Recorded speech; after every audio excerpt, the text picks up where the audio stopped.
Shalom, shalom, chers frères et sœurs dans le Seigneur, chers amis du bout des ondes, que le Seigneur vous bénisse, que le Seigneur vous fortifie dans vos diverses épreuves et que sa faveur vous accompagne le long de cette belle journée. Ici, c'est votre coach, Amos Louis, votre frère dans le Seigneur. Vous entendez motivateur, quand je parle de coach. Motivateur dans tous les sens, sens d'attachement à Dieu, le sens de développement personnel et bien d'autres choses. Alors, je suis avec vous aujourd'hui pour discuter d'un thème qui me semble très capital. J'ai eu à échanger avec des frères, des amis, à propos de la pauvreté. Est-ce que la pauvreté est une fatalité? C'est-à-dire que, est-ce que c'est Dieu qui rend certaines personnes pauvres et rend d'autres riches? Nous en avions fait un débat et chacun a eu sa position selon sa conviction, sa compréhension de la parole de Dieu. Je viens ici faire cette vidéo dans le but de pouvoir partager ma position, mon point de vue sur le thème à vous qui m'écoutez et à soumettre la préoccupation à votre réflexion. Alors, je dirais donc que le thème d'aujourd'hui, Dieu est-il responsable de la pauvreté des uns ou de la richesse des autres? Dieu est-il responsable de votre état actuellement? C'est-à-dire, est-ce que c'est Dieu qui a voulu que peut-être si vous êtes pauvre actuellement, c'est Dieu qui a permis? Ou le voisin d'à côté qui est riche, est-ce que c'est Dieu qui a permis? Bien-aimés frères et sœurs dans le Seigneur, que nous dit la Bible? Qu'est-ce que nous-mêmes, notre réflexion peut nous permettre de comprendre? Je vais prendre quelques versets qui appuient ma position. Pour moi, Dieu n'est ni l'auteur, d'accord, de la pauvreté des uns, ni l'auteur de la richesse des autres. Mais en réalité, Dieu nous donne de faire un choix. Tout ce qui nous arrive, de bon ou de mauvais, Dieu peut le changer en notre bonheur si nous le confions en lui. Mais ce que je voudrais que nous comprenions à la lumière de la parole de Dieu que moi j'ai compris, ce que j'ai compris, je ne prétends pas avoir la vérité absolue, mais la vérité que moi j'ai compris, c'est que Dieu, en créant l'homme, veut que l'homme soit attaché à lui et que l'homme soit dans le bonheur parfait, dans la perfection totale.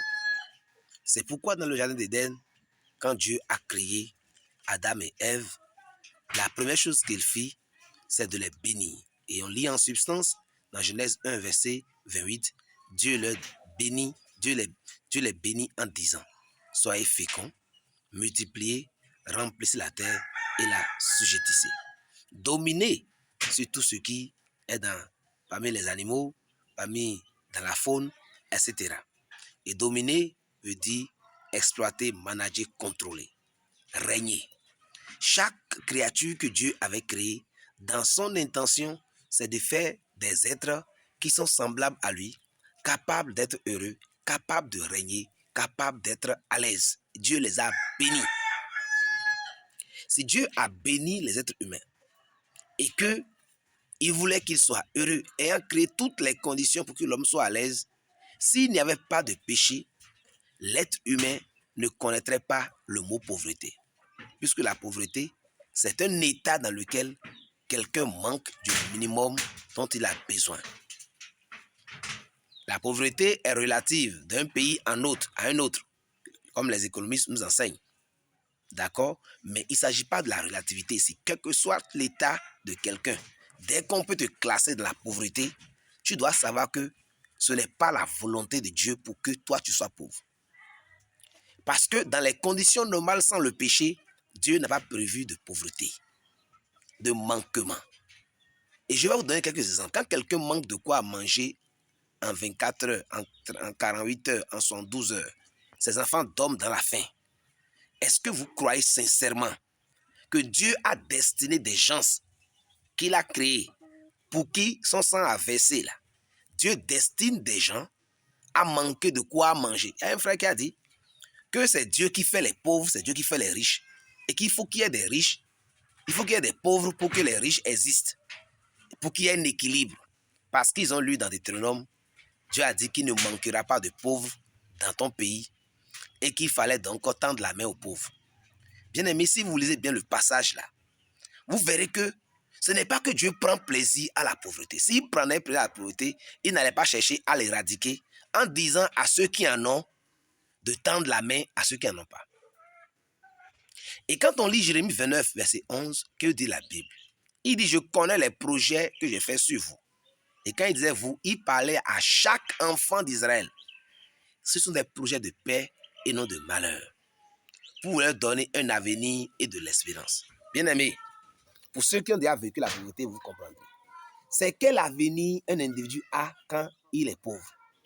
C'est quel avenir on a quand on ne peut pas dormir en paix, quand on doit l'argent de loyer au propriétaire, qu'il doit toquer la porte, d'accord, les 5, les 10 du mois et nous chasser de la maison. J'ai vu une vidéo en Côte d'Ivoire où un pasteur a été chassé de sa maison parce qu'il ne va payer le loyer depuis 5 mois ou 6 mois. Est-ce que Dieu est honoré? Est-ce que Dieu a destiné ce pasteur à cette humiliation? Est-ce que Dieu a destiné quelqu'un à souffrir et à mourir à cause de 500 francs parce qu'il n'a pas de quoi acheter un médicament à l'hôpital? Si Dieu est pareil, si Dieu est comme ça, il décide de rendre Bill Gates riche, de rendre Jeff Bezos riche, Mark Zuckerberg riche, tous ces hommes riches là, Bill Gates riche. Il décide de rendre Dangote Aliko riche. Et il décide de rendre Amoussouli pauvre. Pour que Amoussouli commande à manger. Est-ce que si on doit raisonner, ce Dieu-là va être dit qu'il est juste? Tu as des enfants que tu as créés tous égaux à ton image. Tu choisis sans qu'il y ait quelque chose de rendre certains pauvres et de rendre certains riches.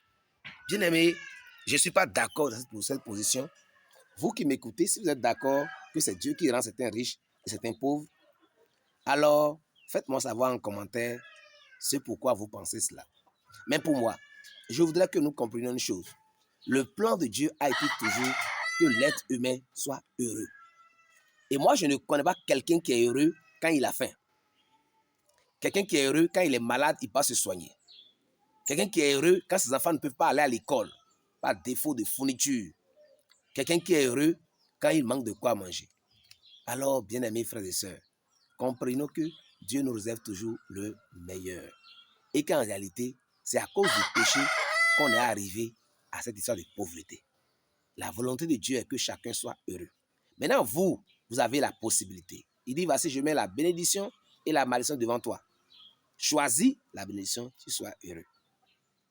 Donc, Dieu met toujours devant l'être humain la possibilité de faire un choix.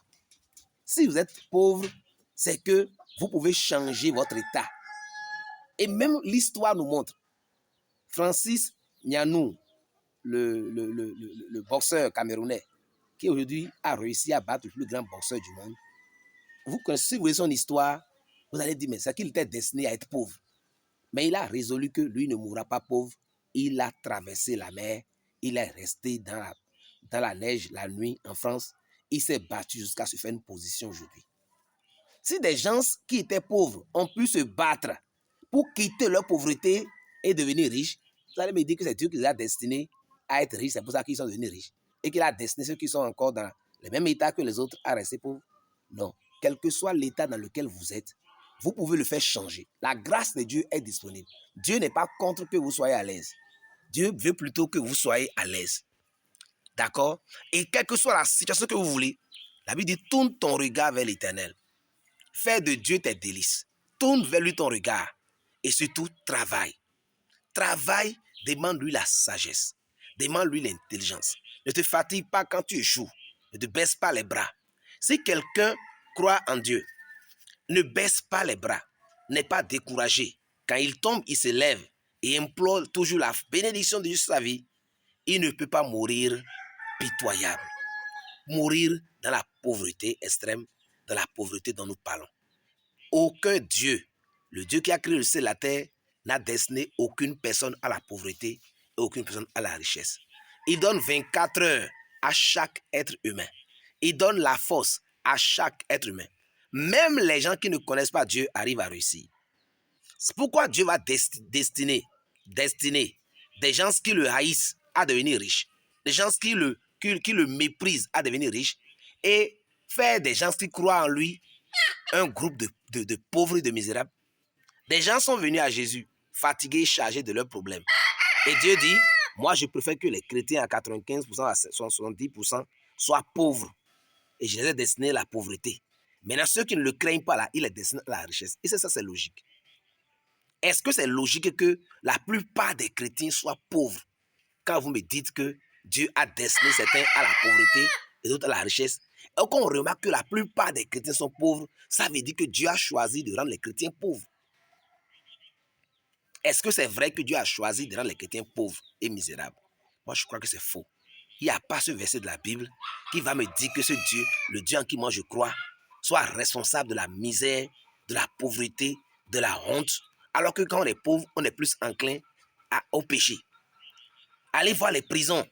La plupart des gens qui s'y trouvent là-bas, qui ont volé, c'est des pauvres. La plupart des gens qui se trouvent là-bas, qui ont tué pour prendre les biens d'autrui, c'est des pauvres. Quelques rares fois, c'est la gabégie, la cupidité, mais la plupart du temps, le manquement pousse les gens à pécher beaucoup plus que la provision. C'est pourquoi quelqu'un a dit dans la Bible, ne me laisse pas manquer du minimum au point où je dise que où est Dieu. Il ne me donne pas aussi tellement abondamment que je puisse dire, en réalité, j'ai tout, je m'en fous de Dieu. J'ai fait cette vidéo pour nous encourager qu'il n'y a pas de fatalité. Si Dieu destinait les gens à être pauvres, alors la pauvreté est une fatalité. On n'a pas besoin de prier dans les églises pour dire Seigneur, bénis-moi. Les pasteurs font des prières. Dieu vous bénisse, soyez élevés. Si la pauvreté est une fatalité, ne prions plus pour que Dieu bénisse quelqu'un qui est pauvre. La richesse n'est pas aussi une fatalité. Quiconque travaille, croit et implore la grâce de Dieu sur ce qu'il fait peut devenir riche. Voilà, la richesse, c'est un choix. La pauvreté, c'est aussi un choix. C'est à nous de nous lever, de nous battre. Et je crois, moi je crois fortement que je ne mourrai pas pauvre. Je ne suis pas pauvre et je ne mourrai pas pauvre. J'ai connu la pauvreté. Et progressivement, je suis en train d'en sortir. Et je sais que je m'en sortirai totalement. Et vous pouvez aussi être comme moi. Nous pouvons nous en sortir. Car Dieu est venu, non pour nous mettre dans la misère, mais pour nous sortir de la misère. Il a dit, venez à moi, vous tous qui êtes fatigués et chargés, je vous donnerai du repos. Je suis venu pour que mes brebis aient la vie et la vie en abondance. Dans la vie en abondance, il n'y a pas de précarité. Précarité constante dans la vie en abondance, ce n'est pas possible. Si tu es dans la présence de Dieu, du Dieu qui a créé l'or et l'argent, les gens courent vers Satan pour devenir riches. Or, Satan a obtenu tout de Dieu et Dieu va vous maintenir et vous descendre la pauvreté. Ça veut dire que votre cœur a un problème. Que le Seigneur vous bénisse. Laissez-moi votre commentaire dans cette vidéo. Dieu est-il responsable de la pauvreté ou de la richesse des uns des autres? C'est de cela que nous avons parlé ce matin. Et je suis en train de dire à quelqu'un que ta situation peut changer. Tout dépend de toi. Ne te laisse pas tromper par les gens qui croient que la pauvreté est une fatalité. C'est Dieu qui m'a destiné à être pauvre. Je peux rester pauvre. Il y a des gens qui sont appelés à être riches et d'autres sont appelés à être pauvres. Moi, je refuse d'être appelé à être pauvre. Si Dieu m'a appelé à être pauvre, je refuse ça. Je refuse ça. Il peut m'appeler au salut. C'est ça la Bible nous a dit. Et dans le salut, c'est un coffret. Il y a tout. Je ne dis pas que je vais devenir Mark Zuckerberg ou bien comme Dangote, mais manquer de quoi à pouvoir ses besoins fondamentaux tout le temps de ma vie. Si c'est un appel, ce n'est pas la peine. Abraham, Isaac, Jacob, Job, tous ceux qui ont marché avec Dieu, ils n'ont pas quémandé à manger. Ils n'étaient pas pauvres. Même Jésus ne quémandait pas à manger. Jésus ne manquait pas de quoi manger. Il ne manquait pas où dormir. Quand on me dit que Jésus était pauvre, c'est faux. Il n'a jamais été pauvre. Il a dit, Paul a dit de riche qu'il était. 2 Corinthiens 8, lisez verset 8, verset 9. De riche qu'il était, il s'est fait pauvre pour que nous soyons enrichis. Dieu est venu pour nous rendre riches, spirituellement, matériellement, à tous égards. Pas pour nous mettre dans la misère. Vous pouvez changer votre situation. Tout dépend de votre choix. Et voici, je mets devant toi la vie et la mort. Choisis la vie. Je mets devant toi la bénédiction et la malédiction. Choisis la bénédiction. C'est ce que la Bible nous a dit. Merci, que le Seigneur vous bénisse. Shalom.